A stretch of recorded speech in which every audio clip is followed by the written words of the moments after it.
We are on air. So let's start the work session. First up, we have a CAReFREE Sunday event. First, we have Alma. I can be carefree. CAReFREE Alma, that's right.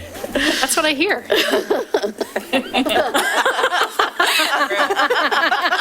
That's very true.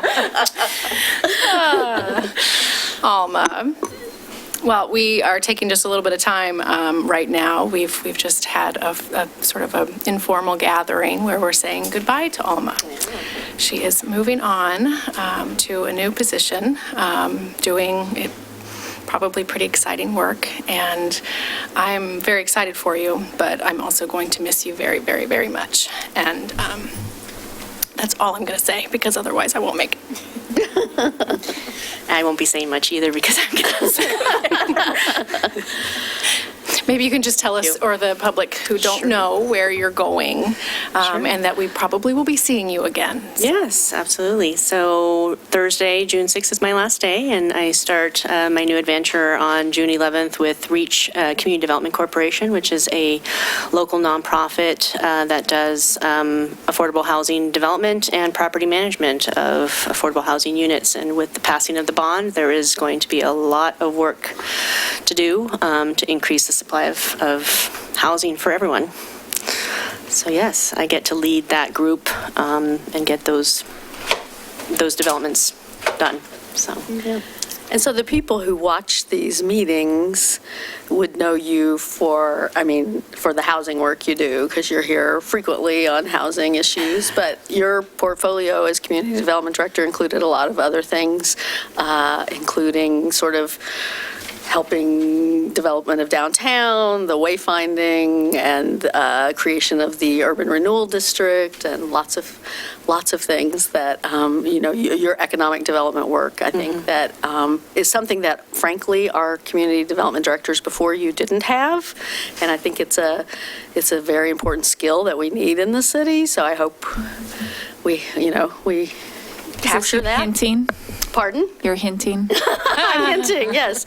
I just wanted to recognize that you really brought a lot of different skills and different, work experience to the table. And we were really happy when you came back from a brief sojourn in another city that shall be nameless. So we're sorry to see you leave us again, but best of luck. Thank you. Well, I found my passion in housing, so thanks to you all. Without your goal, sorry, Ann. This probably would not have happened. You're the ones who should be apologizing then. Next time, be careful what goal you choose. Well, and I haven't overlapped with you that much, but I can see your fingerprints all over as I have been learning things. In a good way, Luke. In good ways, yes, absolutely. In the housing needs analysis, documentation, in economic development work, all over the place. I really feel like you were an excellent architect at a pretty critical juncture in our history, and I'm really grateful for all that you accomplished while you were here, and I think that work is going to live on and speak for you and benefit us for years to come. So thank you for that, and I hope REACH understands how lucky they are to get your help. I think they do. Let's make sure. Yeah. And otherwise I can come back. I was going to say, No, we actually talked about that. apparently the door is no longer revolving. I know. Both of us. There isn't even a door jam. But I do, as much as we've been joking tonight, Alma has been an incredible gift to the city, and she will be sorely missed. And I actually deeply appreciate our joking, and I will miss it a lot personally. She has held huge parts of the city together, and it has been a boon for me to have somebody with her skill and her ability. So I have deeply appreciated working with you, and I can't wait to continue. Yeah. It'll just be from a new seat. Yes, absolutely. Yeah, I don't even know why I'm crying, because I'm going to see you often. All the I'm time. gonna stop. I'm going to get off and have coffee with you as often. Please, please. She's only a short max stop away. Exactly. Exactly. Well, thank you for all that you do and for this community. People know, people see, and they appreciate it. And when they don't, it's because they don't see what your vision is. But they'll get there as well. But wish you all the best of luck with your future policymaking and the comp plan. That's a big one, and it'll be great. It'll be a great document for all of the community. So, thank you. Thank you. Thanks, Alma. Thanks. Does she get to continue? keep that, Scott? No, we still come back. Before we continue, I did want to disclose that the two counselors who are not here at the moment are excused. So Mayor Mark Gambo will be here for the regular session tonight, as will Counselor Parks. Both had other commitments. Thanks.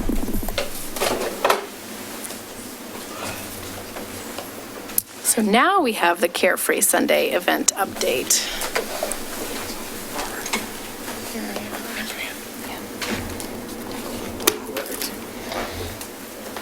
Good evening. Hi. How are you?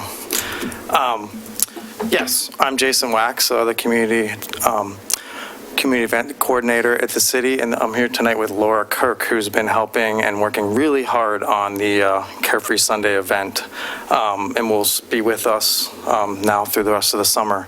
And so we're really excited tonight to share with you guys kind of all the progress that's been made. I know the last time I spoke in front of council, we had a lot of high hopes. We're talking a lot about the route and all the things that we want to do, and I feel like we're 2 months away now, almost perfectly.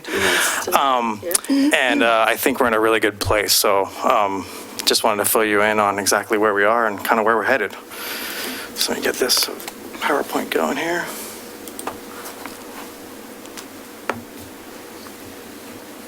All right. There we go. So as the last time we were here, we talked a lot about the logo itself. MODA's been put into that logo and everything that we've done, and you'll see that throughout tonight as we speak. Our original route, I know this was communicated to City Council a while back, but basically our original route that was going to use the Springwater Corridor Trail was going to be about 5.5 miles long. Had to be changed because we learned that the bridge on the Springwater Trail at 45th and Johns Creek Boulevard was going to be closed in May originally. I think it's going to be this month now. I don't think it actually is closed yet. And it's going to stay closed until November at least. So I'd imagine it might even be later than that. So we kind of reorganized ourselves and looked at the route a little bit closer. And to maintain some of our activity areas, the three major activity areas in the parks, we came to this route, which is a little bit shorter. It's about 1.5 miles shorter, but it still maintains a lot of the things that we wanted to do originally. Our activity areas, especially linking the parks, but also sticking with our greenways, both Monroe and Stanley. So I think although it was a little bit of a setback, I think moving forward, this route's actually going to work well for us. We've had discussions also about it being a little bit more manageable and actually a little bit more walkable. If folks want to walk it, they could probably do the entire loop a little bit easier. And it actually is all in the neighborhoods now, not on the Springwater. So I think a lot of people might really enjoy that, getting to see, large parts of the city. So that is the route. I'm going to have Laura basically talk about our three activity areas. She's been working really hard on basically a lot of the programming in each one of those parks, and just a lot of communication, a lot of meetings, working with the neighborhood associations and so forth. So I'm just going to turn it over to her and let her go through those three activity areas. Hi. So our first activity area that you see here is Water Tower Park. Water Tower Park has the theme of health and wellness as an overlayer. We have our presenting sponsor, MODA, will be there with a large presence. We're working on those details, have some good ideas going. Portland Opera is bringing their a la carte food truck stage, pictured up there, where they have ballads they'll perform that you can order off of a menu. And we'll also have Elk Rock Wellness. They'll be doing chair massages, they'll be doing yoga for kids and adults, hula hooping, and other fun activities. And keep in mind, all the activity areas will also include vendors, food vendors, and all that sort of thing. We're not going to talk about that tonight. These are some of the large highlights. I did learn from MODA today some of their ideas. They haven't exactly nailed down exactly what they want to do because they're really wanting to have a large presence. So we'll share that with you as we learn a little bit more about what they want to do. They've been a little busy with the Blazers. Yeah, once the Blazers actually were out of the playoffs, they had a little bit more time, I think, from an outreach perspective. So, yeah. Our next activity area is the Wichita Park. This activity area is actually sponsored by Portland General Electric. It's the Clean Energy Future activity area. PGE will have a presence. They'll be doing educational activities for kids, sharing information. We have a stage that's sponsored by TriMet at this location, with entertainment by Olive and Dingo, and a very dynamic clown duo. The School of Rock here in Portland, so we'll have youth playing cover band hits and getting everybody grooving. And then Portland General Electric is providing programming from Mad Science, where they will be presenting information and a very engaging entertainment piece on energy to share. We'll also have the Linwood Neighborhood Association partnering with Scrap PDX for a bike decorating booth and some face painting and some other fun activities. Since this is also our newest park, NCPRD will be there representing with their Rec Mobile and some activities as well.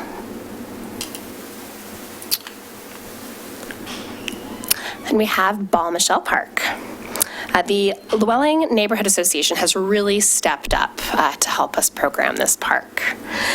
We will have 3 different bands playing at this park. The White Collar Band, which is a White Stripes cover band, local here. The Lashbrook Brothers with Stephen Lashbrook, our very own Milwaukeean. And ending with the Ukuleles, which is a band of women playing ukuleles. They've played here a couple times, and they're very popular. Yeah. Yeah, they're really excited to come back and really love our community, so we're glad to have them. Excited about Wake. We are also incorporating Milwaukee's Breakside Brewery. They will be hosting a beer garden, serving out of their Winnebago, which is a Winnebago that they're converting into a service truck.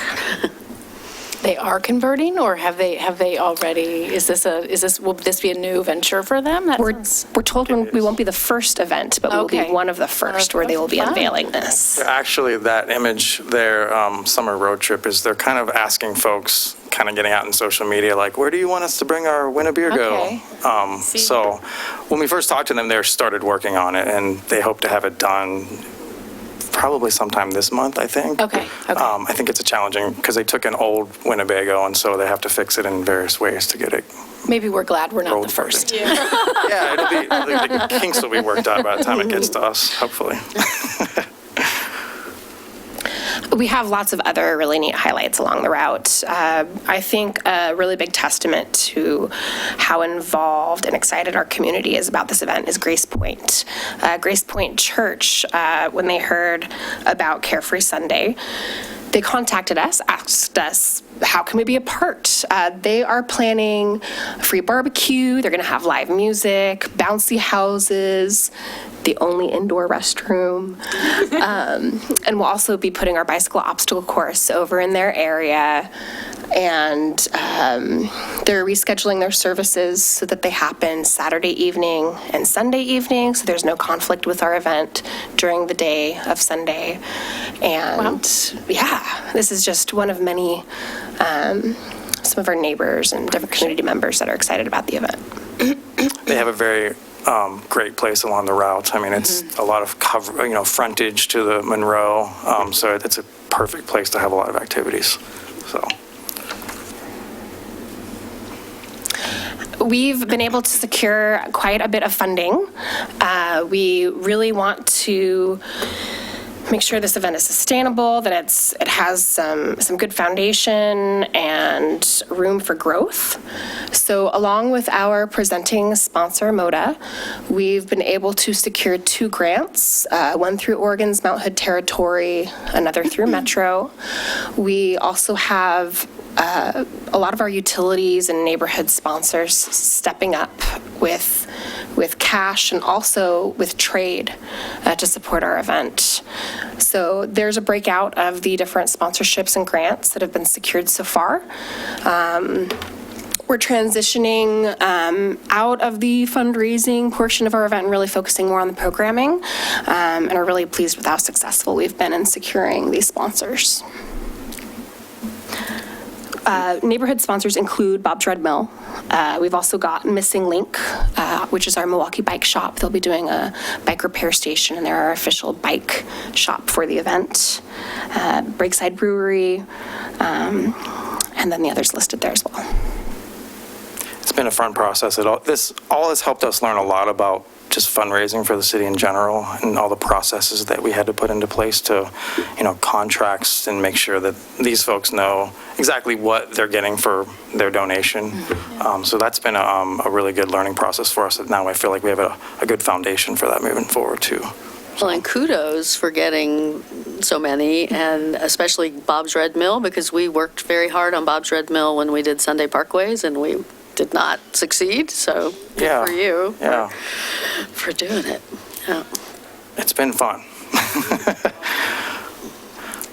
So, I'm going to talk a little bit about outreach and marketing. So we made a little video. Hopefully you've seen it, but we're going to play it here real quick. And the whole theme behind this when we first planned it was a video about folks getting ready to go to the event. So that's what we did. Oh, why is it doing? Oh, sorry, guys.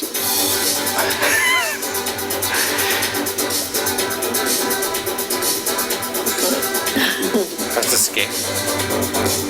Technical difficulties, I apologize. It's not working. Does this ever happen to you? The only way. All right, I'm just going to try this again. It's stuck up there, though. I mean, the only way is that I have to go this way. No, but I can't. Just so you know, I had the video embedded into the PowerPoint, but it didn't work. So we have to use YouTube. Okay, here we go.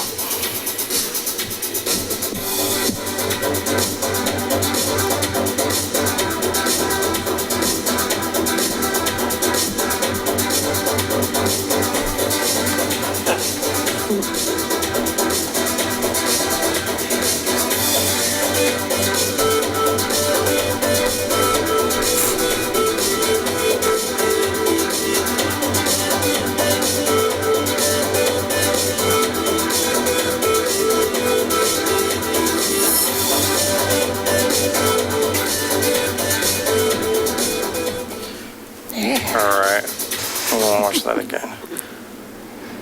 All right, back to, so you may have noticed a few folks in there. You may know a few of the talent. They weren't that hard to find.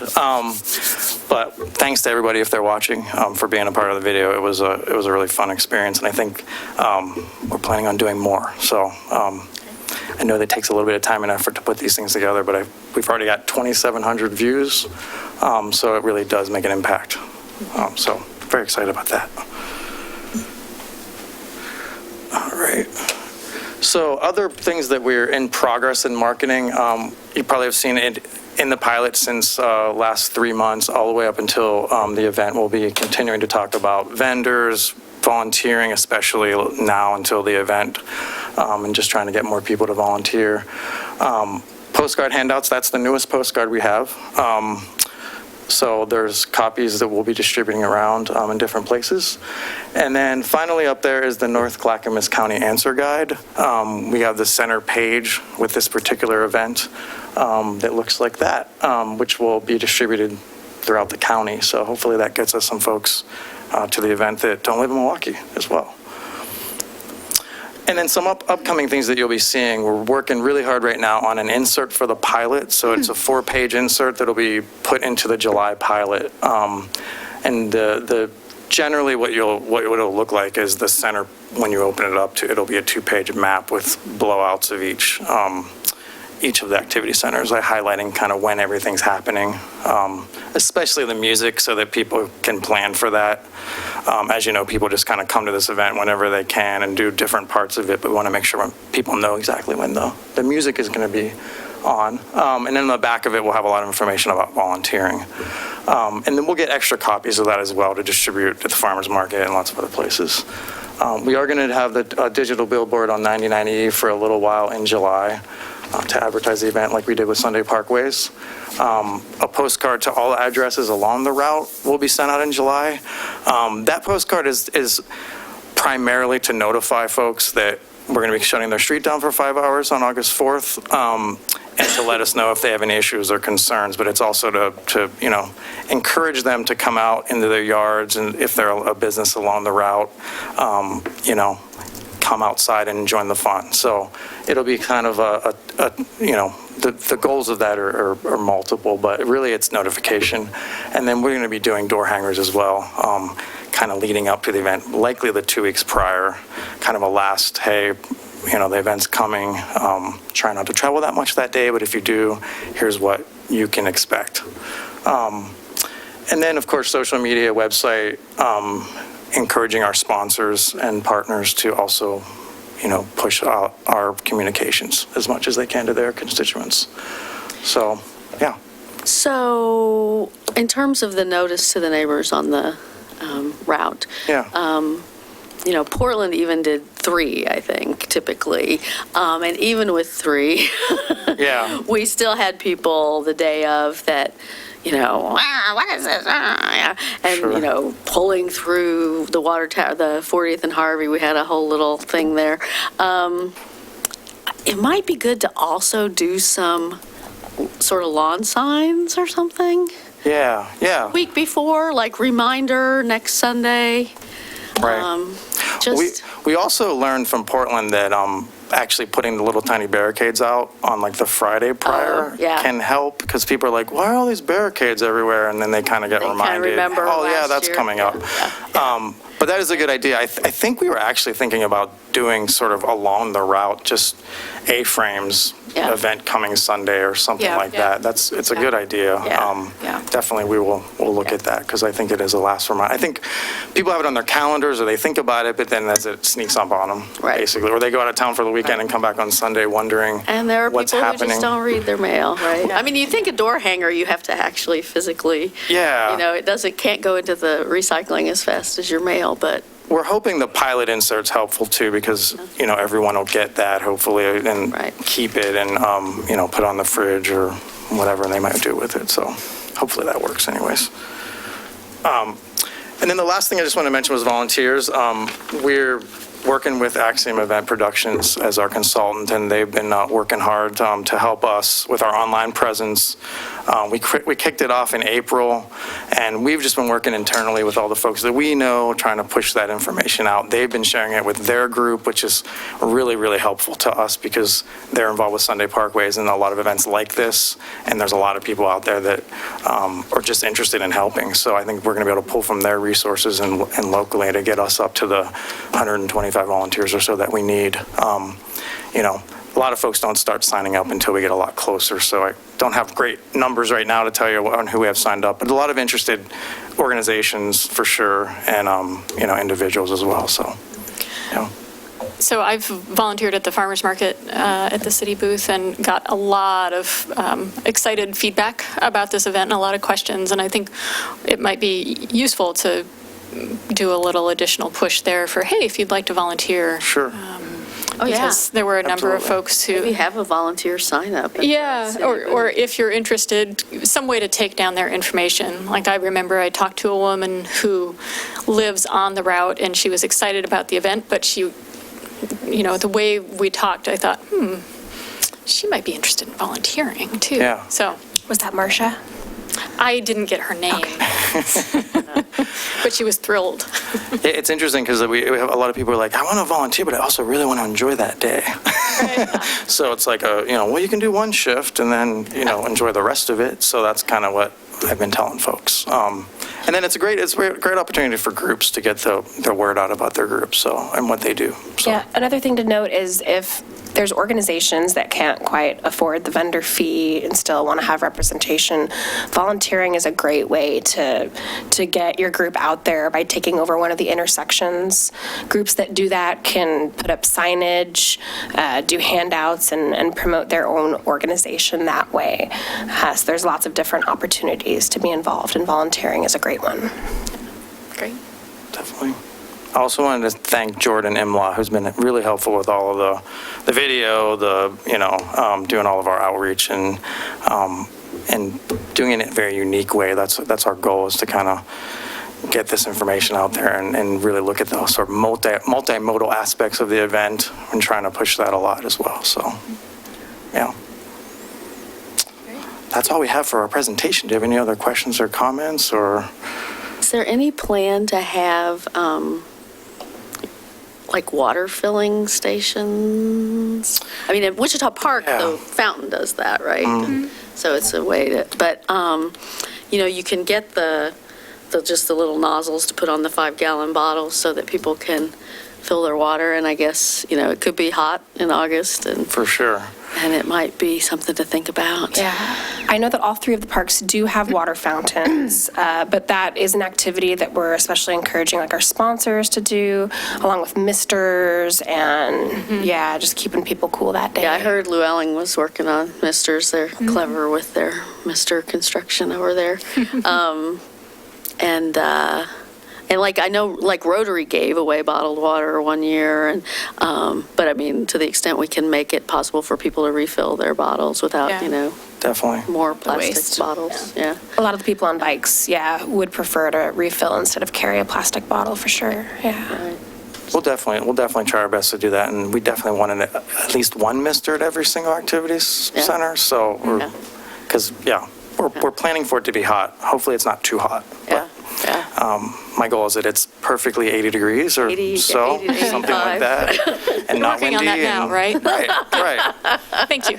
Yeah, no problem. And you're still accepting vendors and Absolutely. of all shapes, forms, and sizes? Absolutely. We need marketplace vendors selling crafted goods, organizations that want to do interactive activities or provide education information, and then food vendors, both in one place, and even mobile vendors on bikes and on the route selling things. And for those who are listening along at home, who would they contact if they're interested? Yeah, our vendor application is online.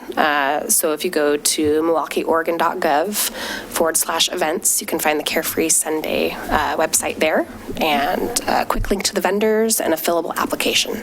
Okay, I think we had it on the previous slide, right? The address for... Yeah, if you just go to the homepage right now, it's actually right at the top, big banner, top yeah, banner. there's one, yeah. We'll probably leave that there for the next couple months, I would think. Yeah. So, yeah. Okay. Very good. Welcome, Mark. Any other questions? Great job. Yeah, thank you. Thank you. Very Thank you. Thank you. It's very exciting. Mayor, you want to take it over? We're on. Okay, time to settle in. We've got community engagement update. Just in time for her to walk out. Yeah, Hold on a yeah. second. She'll come back. I was actually having. You got stage fright. It took me a while to get going. My Surface had to restart, and my keyboard wasn't working. And I wonder if we can, I got it. I unplugged it, plugged it back in, and it finally started working again. I wonder if these are interchangeable. Maybe I could try. Looks like it. Just to, yeah, because they pop right off. Yeah.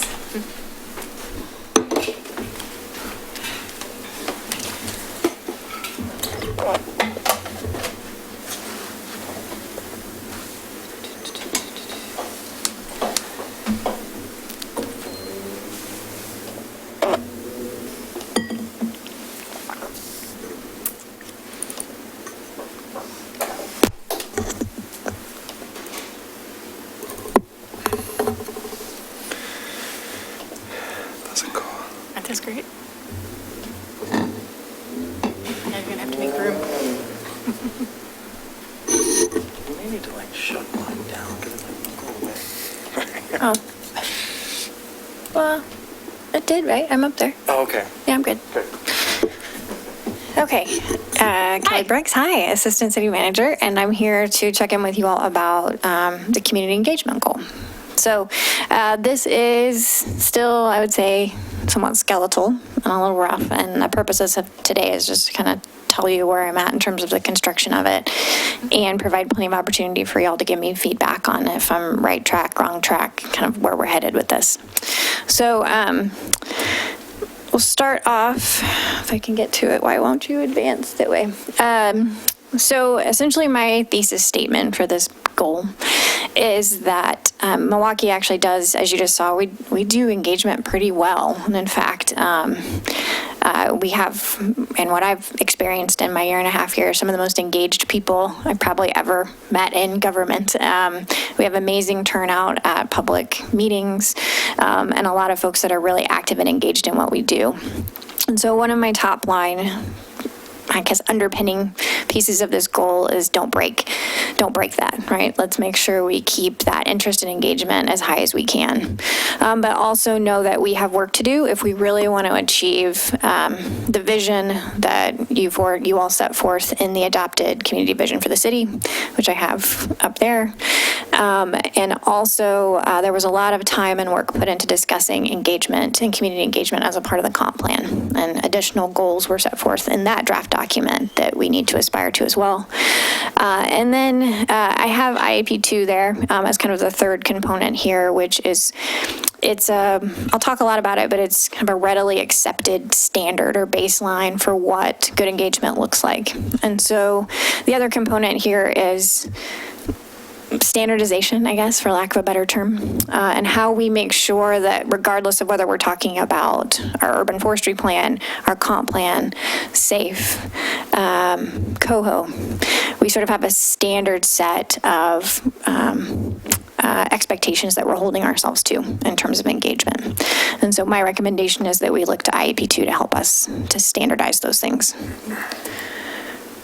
So I put it in the staff report, but I'm going to spend the first couple slides talking most about IAP2 because I believe you all know our comp plan really well and you know the vision that we have, but you may not be as familiar with the International Association of Public Participation. Are you? Is that a fair, you ever heard of it? So they actually started, I think, in Australia more than 20 years ago. But they lay out some core values and a spectrum of participation that I found particularly helpful the first time I encountered it. I was working on a lot of different projects at the time, and so these are those core values, but I think it's that first one that's kind of the most important, which is public participation is based on the belief that those who are affected by a decision have a right to be involved in the decision-making process. And then it just kind of walks you through what authentic engagement looks like. And so what you do, and you can actually sign a certificate if you want, we don't have to do that, but you can actually say, we're Milwaukee, we adopt the core values of IAP2. I actually put these values into my scope of work when I requested a consultant to do the SAFE work. I said, all right, can you do this? And is this what you ascribe to in terms of how you conduct public engagement work? So it's a nice touchstone. And so that's why I've put it in here as a foundational item as we continue developing our work plan and our goal. The next part, and I gotta thank Christina Fadenrecht, before she went on maternity leave to be with her twins, actually did a lot. This was her master's project. And so she created this wonderful draft toolkit, which I definitely will bring back out as we move further along. And she helped make this slide for me, but it's taking the spectrum of public participation and then putting some tactics to it. So I guess I'll ask the same question. Have you ever encountered this spectrum language before? It starts with informing people. So informing is kind of that lowest level of engagement. It's where I push information out to you. I'm telling you what's happening. And there's different ways we do that. The highest or most intense form of engagement is to actually empower the people that you're working with and actually give them an opportunity to shape and change and decide. it doesn't, none of these are better than the other. It's about deciding what level of engagement you want to have and what's the right time and place for it, depending on the process that you're working through with the public. The most important thing in my experience is to be honest about it, right? Don't tell people you're engaging them and empowering them when you're informing them, because that's pretty disappointing. If you tell people, I am informing you, this is done, I'm telling you what it is, be honest about that. And so we won't go through all this, but there are different tools associated with different levels of engagement. And part of what you would do with a standardized process is each time you're going to embark on a community engagement effort, you would decide this up front. What parts of this project am I engaging? Then empowering people. Where am I collaborating? Where am I informing them? And then you would lay that out from the outset so that you're not switching it midstream on people. So a lot of that draft report was just a cataloging of what it is I see us doing. And that's the longest part of it. And I didn't want to skimp on that part. And I also didn't include all of it. I mean, I could have included the wrap-up summaries on engagement from the climate action plan and the comp plan. There's great reports in there about who we reached, and I didn't include those items. I would say a lot of the most intense effort that you've seen in engagement in the city over the past few years has been project-driven. It's been because we have a specific planning process moving ahead, or we have a construction project. I think the plans, I think you all would agree, the planning processes have been the more robust of those two. And some of them, and they've been great, and they've actually pushed us to do new things. So that's where you've seen us provide childcare or do translation services or doing the things that maybe the city hadn't done in the past. Events is what you just saw from Jason and Laura. I included events even though you might not traditionally think of it as an engagement tool, because it's specifically called out in the vision as wanting to make sure that we are a place that people want to be and that we provide opportunities to gather and get to know one another. And our events do that. And I also think as we continue to talk through kind of that demographic analysis of who we're reaching, I bet we're reaching a lot of people through our events that we aren't capturing through some of our project-specific and plan-specific outreach. And so we don't want to lose that. So that's why events are specifically called out. In the draft report, I have it parsed out a little bit by what I call our signature events. So like the CAReFREE Sunday type events that are budgeted and big versus the more pop-up strategic engagement or the ribbon cutting type things. Mainly if I'm saying events from here on out, I'm probably focused more on those signature events, those big gathering opportunities. Then we have our boards, commissions, and task forces. We've actually talked, this was a fun exercise actually, because it sort of wrapped up a bunch of things I feel like I've been talking to y'all about for the past 12 months. So we have really active boards and commissions and task forces. Again, I'm just completely impressed and in awe with how many people apply to participate in them. And just the speech, Mayor, that you gave at the volunteer awards dinner, is it great? I should just put that in here, of just all the work that's done by these groups. We get a lot of value. We have never taken that step to look at how does that line up with our demographics of the city? How representative are our boards, commissions, and task forces in comparison to our population? We've never done that part. So it's that next step. Don't break it. Keep people active and excited, but also let's look at and evaluate who's participating in these different forums and who are we missing.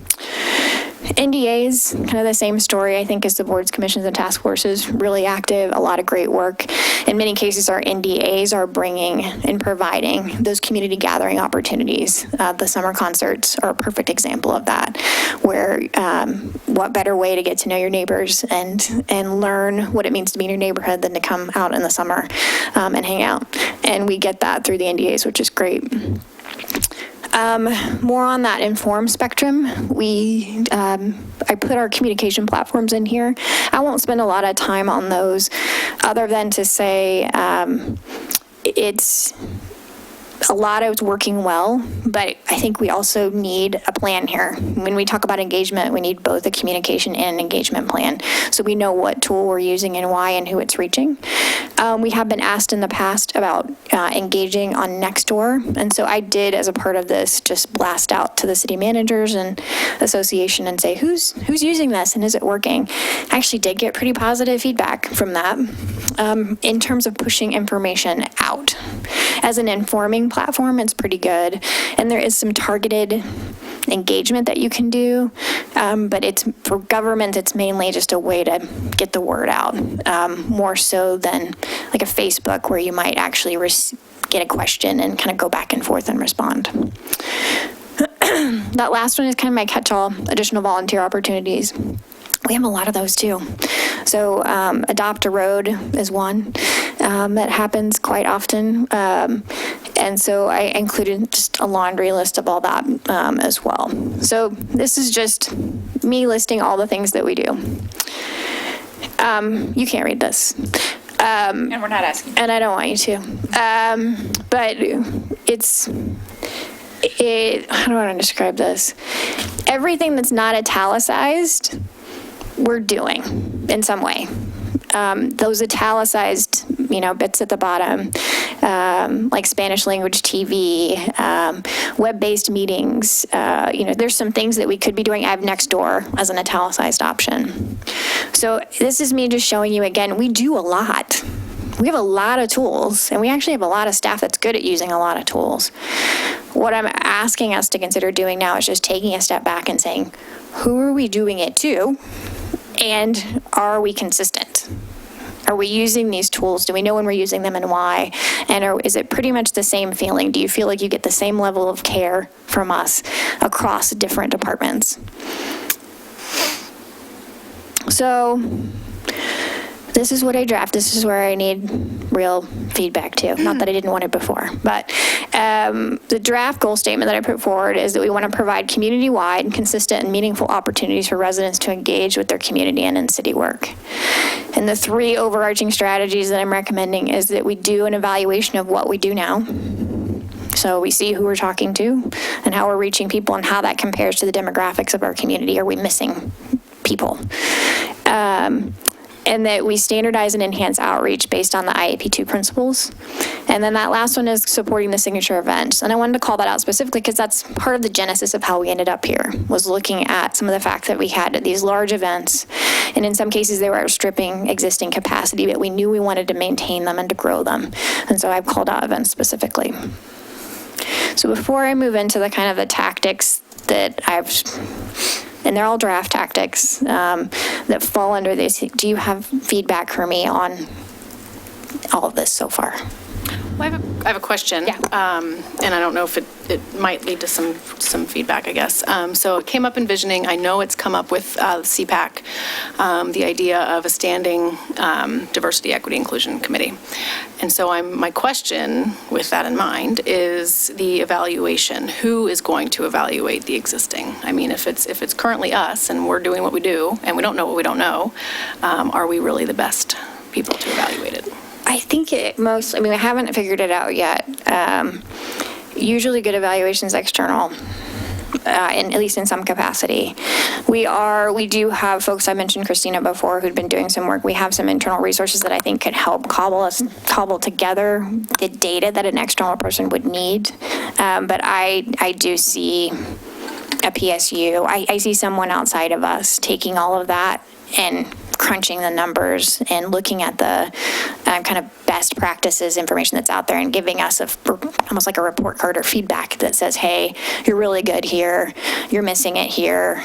And then after we get those kind of findings, we can say, okay, what are the tools that we could use to help address these things and bring in, if it's a committee, it could be a committee, or is it, no, it's not a committee, it's really translation services and you've missed it.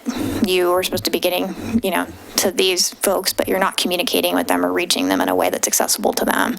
And so why don't you do that instead? And we think that would really help. So I believe that evaluation, at least in some measure, needs to be external, because we don't know. I have to go to experts to help us with that piece. It seems like that there might be, at least in the initial, when we first initially start embarking on the evaluation, I mean, and even in fact, in data gathering, asking the right questions and making sure that, as we move through, because we've got a lot of projects that are going on right now where we could be gathering a lot of data that might be useful to someone. So even if it's, even if we don't hire someone to, We're right out of the gate. No, that's part But- of this being a goal. Yeah. We're hiring people because we want to do this right. That's what your goal gets, is us investing the money up front to do this right. So Kelly is going to, I don't think we're talking about it tonight on budget, but we will be bringing you a budget adjustment in order to start addressing these things pretty quickly. We've also talked about, we've got the survey coming up this fall. Several of you have emailed me of types of demographic information you'd like collected through that survey. So I've got a list on my whiteboard that we're just adding to every time I get a comment of, we really want to understand education level. We want to understand all these things. We will talk to local groups. Metro really is the leader as a government agency that's collecting data right now. We'll make sure that we talk to them in advance before we go through that process. So, yes. We really are going to, that's why we made it a goal, is to do this right. I do also want to be really clear, though, to people watching online, this is not a diversity, equity, and inclusion goal. This is an engagement goal. And the most important thing with an engagement goal is making sure that we're talking to the right people who are affected, right? And in some cases, that is actually more of our Hispanic Latino community than it is less. In some cases, it's people who are in poverty at Hillside, not everybody, right? So it's part of what we're trying to do here is making sure we're talking to the right people, not the demographically significant portion of the community for the question that we're asking. And one of the things that Kelly and I have talked about is that sometimes we scattershot it. Well, we got enough representation of all the things, but that's not actually the group of people who are going to be affected by this. We're talking very specifically about education, so we need to talk about families who have kids between the ages of, whatever those things are. But that's the standardization that Kelly's been talking about tonight, is how do we help the staff know to think about that up front so that we're asking the right questions and we're creating the right information to get back to you to give you the educated information you want. I do just want to add, I want to build, so this is not like I just woke up yesterday and decided community engagement was a good idea. There's been a ton of work that's been going on, and you all have been leading it. And a lot of these questions have been getting posed through different efforts. So we have, a small stack, I would say, of evaluation reports on what engagement's been done. And that all needs to feed into this process. So I want to build on the questions we've asked. I want to see where we're asking different ones. Why did we ask it this way here and didn't ask it? And I need an expert to help us sort through that. And then we should be doing it to the extent possible the same every time, so that we're really building a citywide approach and good data. I mean, you'll see in my recommendations, I think we need better performance measures about who we're talking to. How are we keeping track of how we're engaging with people? So a lot of what we'll be doing is looking at some great stuff that's been done and seeing if we should be doing it elsewhere or if there's ways we need to tweak or change that. And that doesn't, I know that we're going to keep going. We have a few more slides. I just want to say that doesn't mean we're not doing things immediately. So for instance, I'm working, in a couple of weeks, you're going to hear about one of the projects that I'm actually leading with Stephen Lashbrook. And I was pulling together the application and I realized it was only in English. Well, we've talked at the planning processes for the comp plan that we actually, those aren't our future leaders. Well, they may be, but we want to make sure it's everybody. So we've got it out for translation services right now before I bring it to you on the 17th to have that discussion. So where we can, where we know that we're missing it, we're going as fast as we can there too. Before I move, I feel like I started talking over you. So what else do you all think about this statement? Councilor Beatty, it looks like maybe you're about to chime in. Well, I was going to chime in on the diversity, equity, and inclusion piece, which I went to TEDx 6 weeks ago or whenever it was, and there was a really interesting speaker, and I've been watching for them to put her speech up online, and they haven't put them up separately. You can get the whole, like half the day online and find it, but she spoke to that, and she was really interesting, and she said, don't worry about diversity. She said, focus on equity. When you focus on equity, everything else falls in. And she had some great, like, sort of anecdotes about that. But she also kind of closed with, it's not about having a committee. It's about finding the people with the expertise. They can do that. You don't have to have big processes. There are people who have this expertise who can advise you on hiring policies and, making your applications, And so I thought that was it was a really good speech. And if I can find it in a way that I can easily share, I will try That'd be to do great. that. Yeah. And along those same lines, I think it's really important. It's not everybody else's job to fix me. And it's not everybody else's job to fix us. It's the city's responsibility to fix us for everybody. Yeah. And so that's part of it. Goes along with hiring somebody who can actually come in and help fix things. And it's part of why I made the commitment during the goal setting that we were going to figure out how internally we were going to start talking about this. Is we're committed to it. It's a process and it's long, but we're getting there. So thank you. Anything else on this before I start getting into a little more detail? I think I have some thoughts, but I don't have them available right now. Yeah. So I'll send you an email. Please. Yeah. Yeah, that's great. Okay, so in terms of the evaluation umbrella, what I was hoping to do is use our upcoming community survey. So we, every other year, are doing a citywide survey, and I think we have a real opportunity to use that to get good information. So that's going to happen in the fall. I've called it a demographic evaluation of existing outreach. I don't know if that's what I mean, but it's what when I say evaluate who we're talking to and how we're reaching people, and are we missing? Who are we missing? So I would hope to get that done soon so that it can inform that fall survey.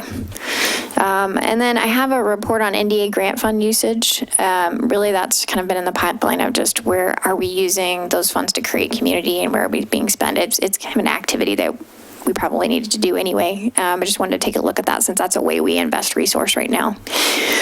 In the midterm, these are those engagement performance measures I was talking about. I think it would be nice if we set some benchmarks for ourselves about where we want to get to, and then tracked how we're doing. I don't know what those should be yet, but it should be driven by that evaluation process. And then 2 years out, we'll do that community survey again. That'll be a good place for us to check in and see how we're doing. And then I really liked the project summit that we did with our boards and commissions and task forces last time, and I would love to do that again. It would make sense, and we committed to do it again. But we had teased the idea there about how to expand representation on those as well, and I think there's an opportunity at that venue as well just to keep that annual conversation going with them. And then we're just going to need to keep doing this evaluation. I think thinking it stops is probably not true. So I've just kept it on there, and then the survey as well. So that's what I have in terms of evaluation. There'd be a lot more nitty-gritty detail here. If you guys nod and say, we agree with you, we would like you to actually hire an expert to stare at how we're doing and who we're reaching, then I go forth and do an actual role plan about how we would structure that contract and do some more research on who I think can help us with that and come back. Does that, okay. Yeah. The next I just one. want to say, Oh, sorry.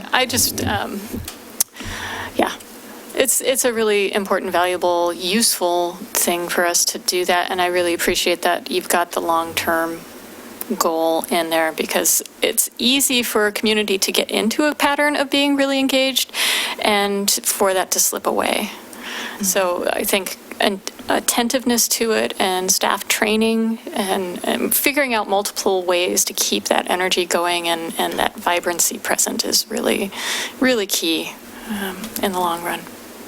That's it. Thank you. Okay, standardization, the most exciting. These are all very exciting strategies I've come up with. So the first thing we need to do on standardization is actually talk to our staff. So across departments, what are you doing? What do you know? What don't you know? What's important? What do you think you have access to? What don't you think you have access to? We need to talk to each other. And I believe it's not just a survey, but many different internal conversations to help us get a good baseline of where we are today. IEP2 has lots of great training and we need to take it. And so we've identified some options for that. And then we need to set up some kind of train the trainer program because we can't afford necessarily to send everybody off to IEP2 training. So triaging who are those frontline staff that really need to be kind of the main trainers for this, and where do we want people to go from there. But if we're going to do things the same, we all need to get trained together. And that's what that's for.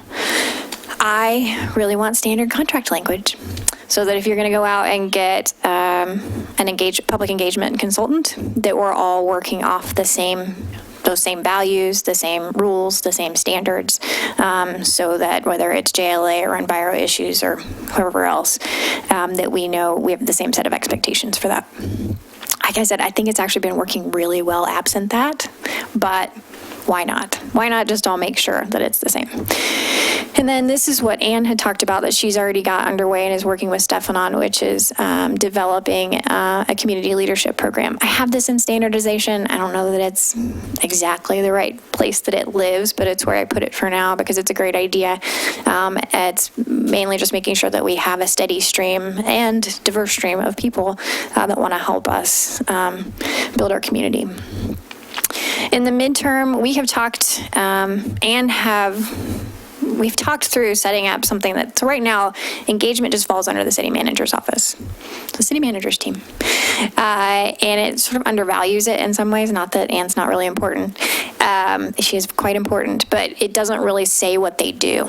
And so we've talked about actually just calling it out and being like, okay, this is a strategic engagement team. They do, this is what they do, this is who they are, and make it a standalone group.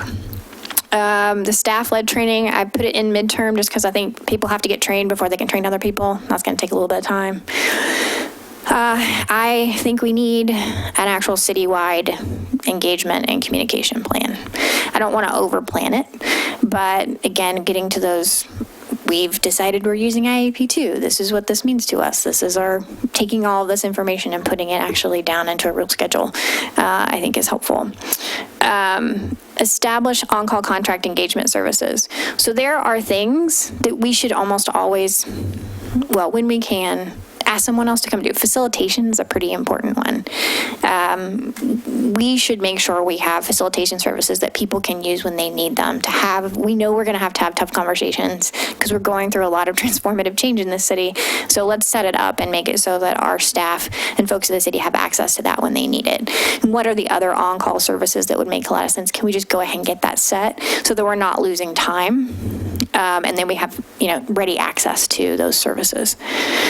Comm contacts. Scott Stauffer can tell you all about comm contacts. So it is an access database that I think now maybe 3 people have access to, that has all of our contacts for the community. And it is going to expire. The operating software we have right now for Microsoft will no longer let us use it. It must be replaced. And we all want it to be replaced. It is the repository of all these people we find, all these stakeholders. If we do it right and we get a good system in place, it's going to help us identify and target the people we need to let know about issues faster and better. So we're going to replace it. That's what that is. Anything you want to add on that one? Okay, Scott's leading that project. Just kind of gave me a little mini stroke by telling me it was not. So.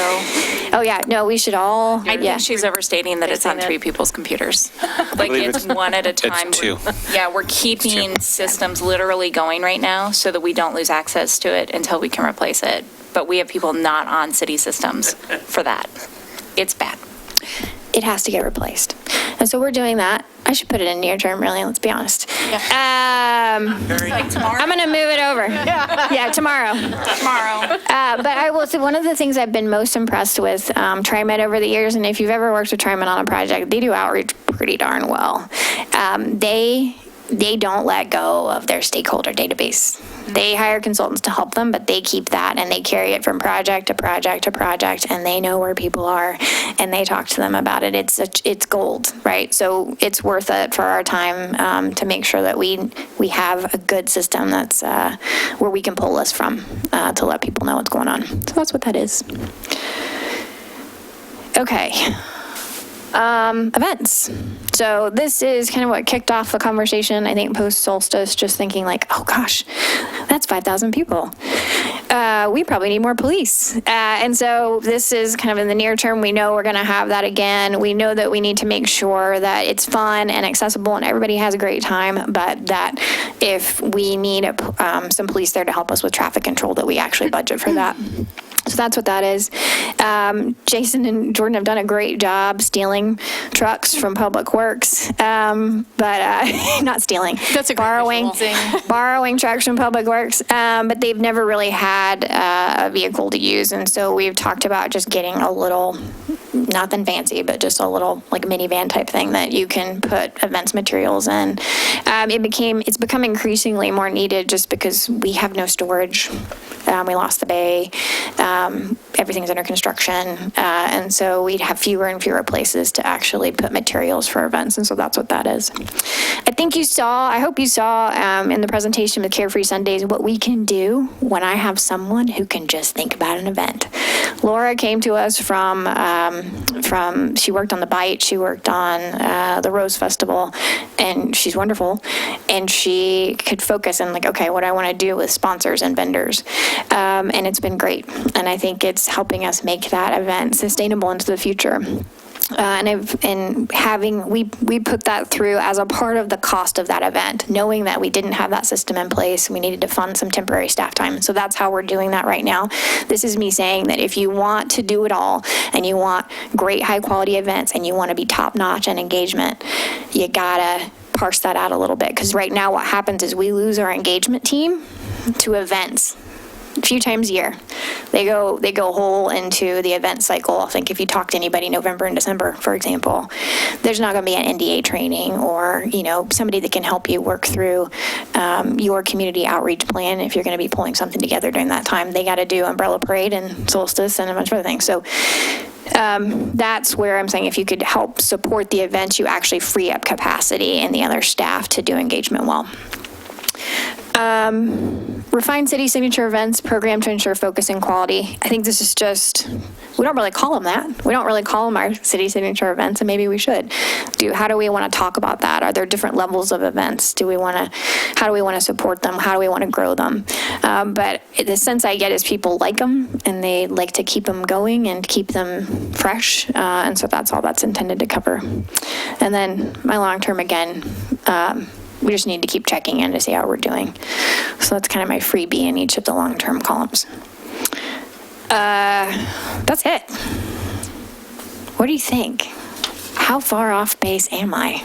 Am I close-ish to where you were thinking we might be? Am I 20%, 30%? I think it represents a lot. Let's all stay quiet for another minute and see how nervous she gets. 87%. Counselor Parks says, you have something to tell me.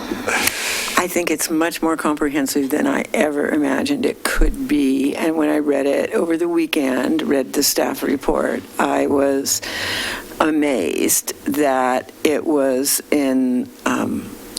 set in such a way that, first of all, anybody can understand it, you know exactly what you're going for, that it is as comprehensive as it is, and makes me realize that it's far more than just how do we reach out to people and how do we keep people engaged and all those other, factors. I think there's some really, really strong points in there, and I thank you for all that work. Oh, thanks. And you and the others that it wasn't had just me. input into it. I know it's a team effort. It's a team effort. You're the messenger, so thank you. Thanks. Yeah, what Wilda said, I can tell that this represents a ton of work, and it's really exciting to me because I I guess I just always worry that we just have this moment in time where community engagement is important. And I really love that about this community. And so seeing something that I really feel will build a foundation to do as much as we possibly can to make that possible to continue is really exciting to see. Yeah, we have, I think, a pretty impressive reputation already for outreach and engagement, and this looks to take it to the next level. This really will set the standard. So, good. Thank you. I appreciate the willingness to,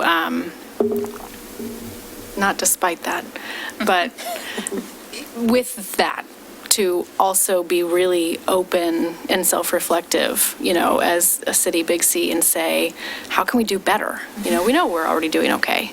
We got an award for visioning. Great, good job, but that doesn't mean that the work is done. It's never done. And I think that's what I'm struck by mostly. It's just sort of, I don't see anywhere where I feel resistance to continued growth and continued, improvement. And I think it's wonderful. It's remarkable. I hope that we're able to not just internally with the city, but as we really are really working through this goal, that the folks in the community recognize that this is us trying to work with you and internally and as a council to always do better. So I just thank you, everybody who's still in the room, who's put so much work into this already. But I mean. There's a lot left to do. Yeah, this is an announcement. Like, we got a lot of work. Yeah. Well, and there's a couple things in here that I really love. So one is the training of the future boards and commissioners. I think that that's a huge opportunity as we've been trying to find people to apply, to actually give people a sense of what we do here so that they feel safe and they feel like they can give back because they understand the basis of what they're trying to do. So we really appreciate Stefan Lashbrook and his willingness. We're going to present at your next council meeting where we're on air about this so that you guys can give some feedback to that program, and then it'll go live in the July pilot, and then we'll start it this fall. Great. I also love the metrics piece of this because we've been struggling also with our metrics and budget. Are we measuring the right things? And so this is another way for us to figure out how to measure the right things as we're going through that budget process. So Bonnie is going to be a part of this process as well, because that book is literally one of our biggest stories. It is the story of how you spend your money, and it is a statement about whether or not it's working or not. And so I'm really excited about that piece too.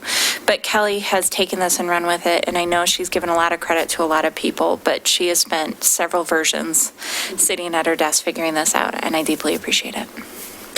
I look forward to bringing more people in. Jason and Jordan have been great and have been they've helped pull all this together in a big way. And I'm going to now be leaning pretty heavily, now that I have the head nod from you all on kind of key strategies, leaning into my community development partners quite a bit more and talking with them and getting all the information from them, and also starting to do that external search about who can we bring in to help us get the information we need to craft a good plan. I do think the list you showed of the sort of varieties of ways of engagement, I mean, we have some hard conversations ahead on some of that, because, we heard it at the housing town hall. Oh, they've already decided X, Y, or Z, and we've got to make sure that's not true. Well, and if we're holding a town hall, that we haven't already decided X, Y, or Z. I think we've shown our citizens that in a lot of the different kinds of things we've done with the visioning process and the housing task force, with Milwaukee Bay Park, and with other things. I think to a great extent, they feel heard, they feel valued, but how you continue that and increase it and have them, I agree with you, people are forever saying, oh, well, why should I bother? So hopefully we're getting past that point. And we've got a better reputation on doing that than most municipalities do. In full disclosure, some of the time we're going to say we're informing people. Yeah. Well, but there's a difference between we want your opinion and what should we do, and That's we the want goal. your opinion, here's what we've Right. got planned. That's the goal, is we're trying to help the department directors and all of you and all of us get better about saying, this process is X. Yeah. That means it's going to look like these things, and you can Yeah. expect the outcomes to be shown in this way, so that people don't come into it expecting to be heard in a certain way and not be heard, or be surprised when we say, but you could have come to this meeting and given us all this impact, and they said, well, you never listened. Well, but this literally is the moment in time where we're listening really hard, and we want to hear from you. That was actually my favorite slide. Yeah, public engagement doesn't, and community engagement, it doesn't take a high impact situation and make it low impact. But it acknowledges who's affected and who's really impacted and strategizes to make sure that they have an opportunity to participate and in a way that's clear. Yeah, it And so, increases yeah. the transparency Yeah. of what the relationship is in that given moment. Yeah, so, yeah, the more hard we do and the more transformative we do, the more we have to keep pushing the level up into how we do it and make sure we're consistent and keep our promises, so. Change occurs at the speed of trust. That one, Christina's slide I loved, and I think the perfect city that we would all be proud of is the one where empower is the constant. The critical part to that is it has to start with inform. An empowered electorate that is informed is perfect. That's exactly how a democracy should work. It's the part where they're not informed and then they're empowered. That's where we get into some of the current troubles that we have.